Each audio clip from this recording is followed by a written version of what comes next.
Imagine your brain is the most advanced supercomputer ever created. Most of us, however, are just users who don't know the password. We let our brains run on autopilot, reacting to stress, old habits, and fear. Chopra and Tanzi argue that you are not your brain. You are the user of your brain. By shifting from being a passive observer to an active creator, you can achieve super brain status, where you literally rewire your biology for a better life. So, hello friends. Welcome to the Channel Growth Library, where we distill the world's most powerful ideas into actionable insights. Let's start. Part 1. The New Paradigm. Chapter 1. A Golden Age for the Brain. For decades, scientists thought the brain was fixed, that you were born with a certain number of neurons, and they slowly died off. We now know this is wrong. Neuroplasticity. Your brain is dynamic, not static. It changes based on every thought you have and every action you take. Story. The authors compare the brain to a muscle. If you stop using it, it withers. If you challenge it, it grows. Lesson. You are the architect of your own brain.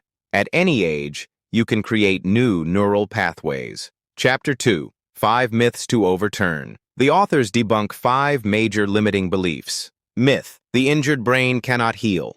Truth. The brain has incredible regenerative powers. Myth. Brain aging is inevitable. Truth.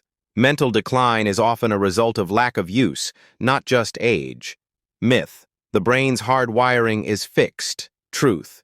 You can unlearn bad habits at a cellular level. Takeaway. Stop saying, "I'm just wired this way." It's scientifically untrue. Chapter 3. The Brain-Mind Relationship. This is where science meets spirituality. The brain is the hardware, but the mind is the software, the consciousness. Lesson. Your brain doesn't create your thoughts. Your thoughts shape your brain. Story. Think of a radio. The radio, brain, receives the signal, but the radio doesn't create the music. Mind consciousness. If the radio is broken, the music is still there. You just can't hear it. Part 2. Creating the Superbrain. Chapter 4. The Hero's Journey. Overcoming fear. Fear is a survival mechanism located in the lower brain. In modern life, this reptilian brain often goes into overdrive, causing chronic stress.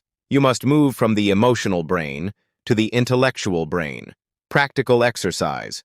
When you feel fear, pause and label it. Say, "This is my lower brain firing." This simple act of observation shifts the power from the instinctual brain to the rational brain.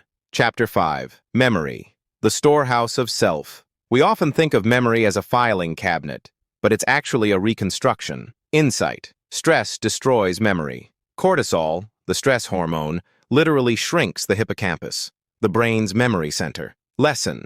To keep a super brain memory, you must manage stress and stay curious. New learning creates cognitive reserve that protects against Alzheimer's. Chapter 6. The Habits of a Healthy Brain. This chapter focuses on the physical upkeep of your hardware. The 4 pillars. Diet. Anti-inflammatory foods. Mediterranean style. Exercise. Physical movement increases BDNF, a protein that acts like fertilizer for brain cells. Sleep. This is when the brain cleans itself of toxins. Stress management.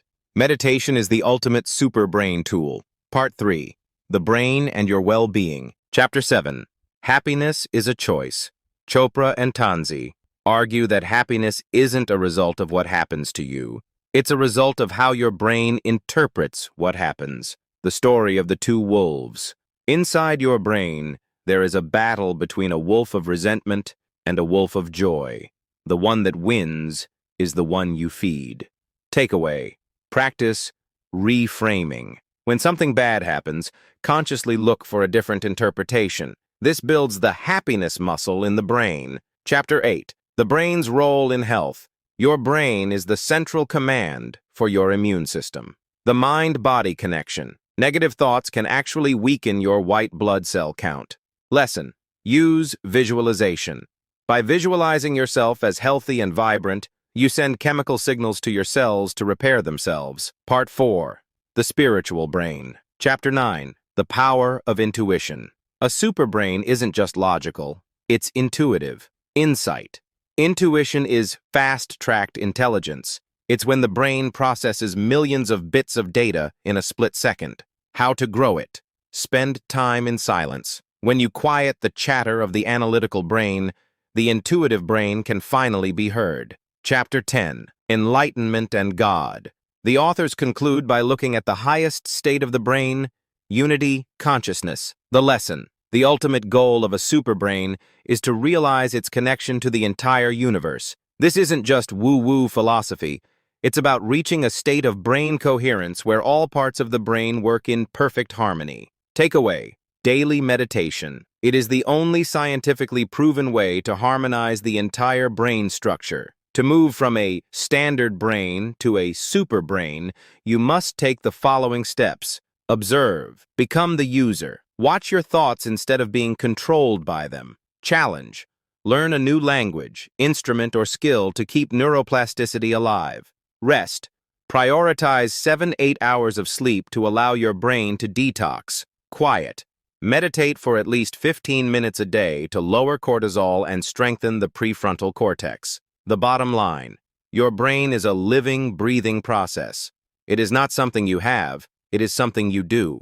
By changing your mind, you literally change your physical reality. Finally, friends, if this summary gave you the clarity and the push you needed, please hit that like button and subscribe to our channel for more life-changing book summaries.